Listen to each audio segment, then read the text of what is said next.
7월 28일 월요일 서밋타임입니다. 오늘 우리가 함께 읽을 성경은 고린도전서 16장입니다. 그 중에 지금 함께 볼 본문 말씀은 고린도전서 16장 13절에서 18절 말씀입니다. 제가 가진 성경으로 신약 285쪽에 나옵니다. 고린도전서 16장 13절에서 18절 함께 봉독하시겠습니다. 깨어 믿음에 굳게 서서 남자답게 강건하라. 너희 모든 일을 사랑으로 행하라. 형제들아, 스데바나의 집은 곧 아가야의 첫 열매요 또 성도 섬기기로 작정한 줄을 너희가 아는지라. 내가 너희를 권하노니 이 같은 사람들과 또 함께 일하며 수고하는 모든 사람에게 순종하라. 내가 스데바나와 부두나도와 아가이고가 온 것을 기뻐하노니 그들이 너희의 부족한 것을 채웠음이라. 그들이 나와 너희 마음을 시원하게 하였으니 그러므로 너희는 이런 사람들을 알아주라. 아멘. 고린도전서 16장은요 고린도전서의 마지막 장으로서요 당시 큰 기근을 당했던 예루살렘 교회를 위해서 헌금을 하는데 어떤 방법으로 해야 되냐에 대한 질문을 고린도 교회에서 바울에게 한 것을 바울이요 대답하는 장면이 나오고 있습니다. 그리고요 고린도 교회의 방문 계획과 일꾼들의 추천 그리고 권면과 인사에 대해서 나오고 있습니다. 고린도전서 16장을 읽으면서요 몇 가지 의문이 드는 점도 있었고요. 읽으면서 여러 가지 내용을 찾아보며 이 내용이 정말 재밌다 하는 부분도 있었습니다. 그래서 우리 성도님들과 함께 오늘 세 가지 정도 한번 봤으면 좋겠습니다. 첫 번째는요 16장 7절에 이제는 지나가는 길에 너희 보기를 원하지 아니하노니 이는 만일 주께서 허락하시면 얼마 동안 너희와 함께 머물기를 바람이라. 이것을 보고요 원래는 지나가는 길에 살짝 들리기로 했는데 왜 머물기로 했을까? 이런 의문이 들기 시작했습니다. 그러면서요 의문이 들면서 고린도 교회가 머물기에 참 좋은 교회였구나 라는 생각도 했고요. 아니면은 고린도에 만날 사람이 많았구나 여러 가지 생각을 해봤는데요. 주석과 또 자료들을 찾아보니까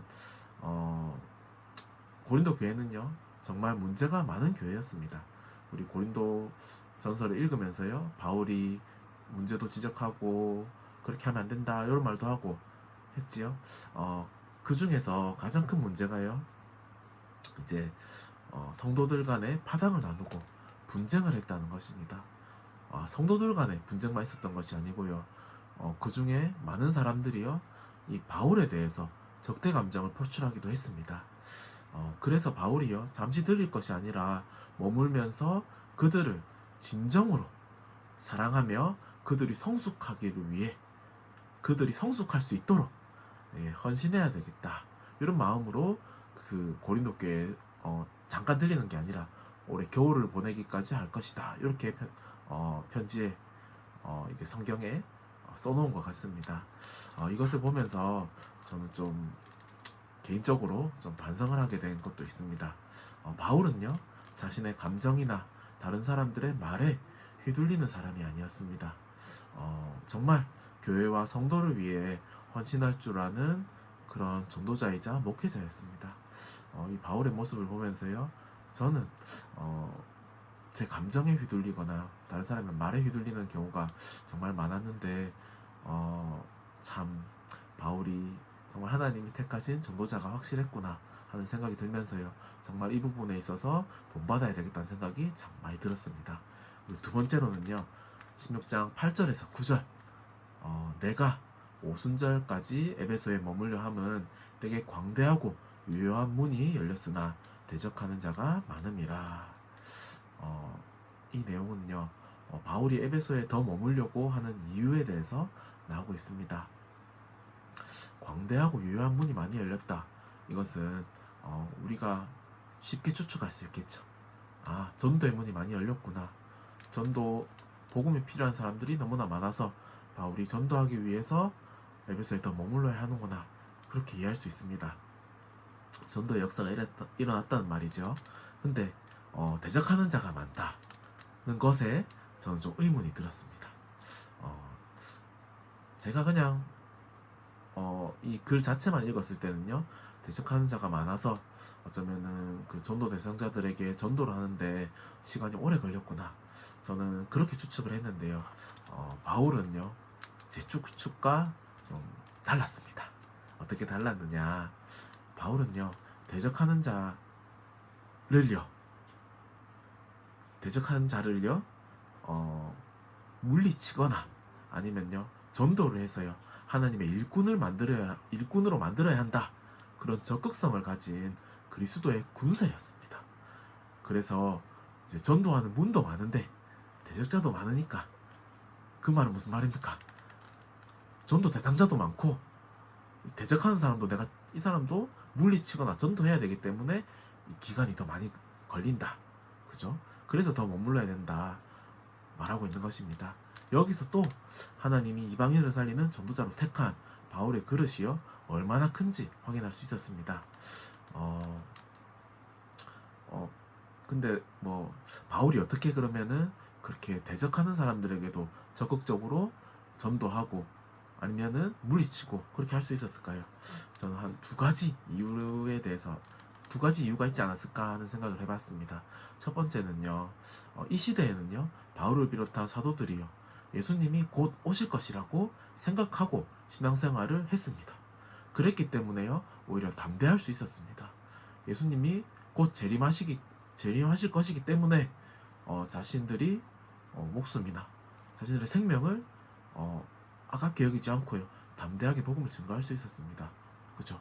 그런 생각도 들었고요. 또 한 가지는요, 이 바울이라는 사람이요, 정말 전도와 복음 전하는 것에 하나님의 사명을 가졌고 대적하는 자들에게까지 복음을 전하는 것이 마땅하다고 여겼을 것이라고 또 생각이 들었습니다. 뭐 천국 가서 바울을 만난다면은요, 물어봐야지 정확하게 알 것 같지만 이런 두 가지가 아마 바울이 그렇게 적극적으로 전도하고 복음을 전한 이유가 아니었을까 생각합니다. 하지만요, 우리도요, 좀 바울과 같은 그런 마음으로 나 자신을 살리고요, 다른 사람을 살리는 그런 전도자로 서야 하지 않을까 생각해 봅니다. 세 번째로는요, 16장 12절에 나오는 아볼로에 관한 내용입니다. 형제 아볼로에 대하여는 그에게 형제들과 함께 너에게 가라고 내가 많이 권하였으되 지금은 갈 뜻이 전혀 없으나 기회가 있으면 가리라. 이 구절을 읽고요, 정말 많이 궁금했습니다. 갈 뜻이 전혀 없다는 것은 가지 않겠다는 말 아니겠습니까? 근데 바울은요, 기회가 있으면 가리라, 이렇게 말하고 있습니다. 어떤 의미일까요? 고린도 교회는요, 고린도전서 1장 12절에 보면요, 아볼로파, 바울파 이렇게 파당이 나눠져 있었습니다. 그래서요, 아볼로는 그 분쟁을 피해서 바울이 있는 에베소에 와 있었던 걸로 보입니다. 근데 이 바울은요, 아볼로를 고린도 교회에 다시 보내고자 합니다. 그 이유가 무엇입니까? 아볼로가 다시 고린도 교회로 간다면요, 아볼로파가 더 유리해지고 바울파가 불리해지겠죠. 근데 바울은요, 그 유리하고 불리함을 보는 것이 아니라요, 이 아볼로가 고린도 교회에 있으면 그 고린도 교회가 더 유익할 것이라 생각하고 아볼로를 보내고자 한 것입니다. 그죠? 근데요, 더 놀랍고 더 재밌는 것은요, 이 아볼로도요, 이 바울의 권유에 불구하고 고린도 교회에 가지 않은 이유가 바로요, 그 고린도 교회를 위한 것이라는 생각이 들었습니다. 자신의 기득권이나 자신의 파당이 아닌 진짜 교회를 위해서, 교회에 유익한 것이 무엇인지 생각을 하고요, 저는 가지 않겠습니다, 그렇게 결단을 내린 것입니다. 그죠? 이 바울과 아볼로, 정말 멋지지 않습니까? 정말 교회를 위해서 어떤 게 유익인지 생각하는 그런 전도자들이 있어서 아마 고린도 교회가 그 다음에 어떻게 됐는지 교회사를 제가 한번 확인해 봐야 되겠지만 고린도 교회가 다시 회복하거나 설 수 있지 않았을까 하는 생각이 듭니다. 마지막으로요, 바울은요, 13절 14절을 통해서요, 믿음과 사랑을 강조하고 있습니다. 하나님을 믿고 사람을 대함에 있어서는 정말 사랑으로 대하라는 것입니다. 우리에게도 정말 중요한 말씀이라는 생각이 듭니다. 오늘 하루 정말 하나님을 믿으시고 사람은 사랑으로 품는 모든 한빛가족 되시기 바랍니다. 기도하겠습니다. 하나님, 정말 고린도전서 16장을 통해서 하나님께서 우리에게 하시고자 하는 말씀이 분명함을 우리가 알 수 있습니다. 정말 우리가 다른 것이 아니라 정말 하나님의 뜻을 따라 우리가 살게 하시고 정말 교회에 유익이 되는 것이 무엇인지, 정말 성도들이 어떻게 살릴 수 있을지, 우리가 정말 바울과 같은 전도자의 마음으로, 정말 하나님의 마음으로 정말 교회와 성도들을 볼 수 있도록 성령으로 역사옵소서. 감사합니다. 살아계신 예수님의 이름으로 기도드립니다. 아멘.